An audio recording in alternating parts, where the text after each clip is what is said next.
Hi, I was about in fourth grade and I hit my wrist into a glass door and it was off by a hair of my artery, so I think that was God saving me.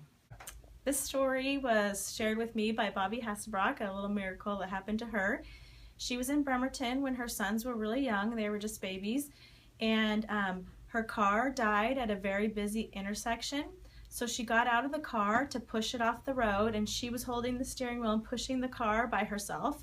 She got the car off the road, but then she went into a driveway that was on a hill, and she was stuck. She couldn't get back in the car and get her foot on the brake without the car rolling back into all the traffic that was coming. She had her babies in the back of the car, and she was standing there holding this car by herself that was getting very heavy. And she had prayed to God, please help me through this. I don't know how I'm going to get through this. And all of a sudden she heard a voice that said, here, let me help you. He held onto the car while she got in, put her foot on the brake, and she looked up and he was nowhere to be seen. Not on that driveway, not behind her on the road. She couldn't even really describe what he looked like because it was just a man, and she heard his voice and she was so relieved, and he was completely gone. Okay, so a couple years ago I was at a place with a friend that I wasn't supposed to be at. Previous to that, my mom had mentioned something about a white owl being either bad luck or just go home when you see one. We were at this place and my friend got out. I saw a white owl pass by. I honked the horn, she got in, we ended up leaving, and within seconds of leaving, the place got raided by like 4 or 5 cop cars. When I was about 26, I was very depressed.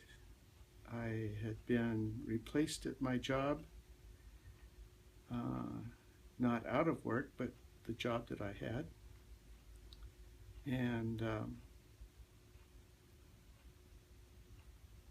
in desperation, I made probably the strongest prayer I've ever made to the Lord to please help me find a new life. And within 2 weeks, I had been transferred from Spokane to the Kent plant, and the first day of work, another employee there said he was going with his girlfriend to the Kent Jazz Festival, but I'd like to go along. Oh, and her roommate might be going also. And we walked up to the door to their apartment, and the door opened and there was this very lovely blonde lady there, and nothing happened, and the door opened further and Lorraine was standing back there.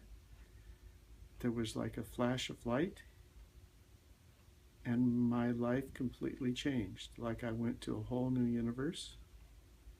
The person I was had been completely changed. The way I felt was completely changed. 6 months later, we were married, and we just celebrated our 40th anniversary.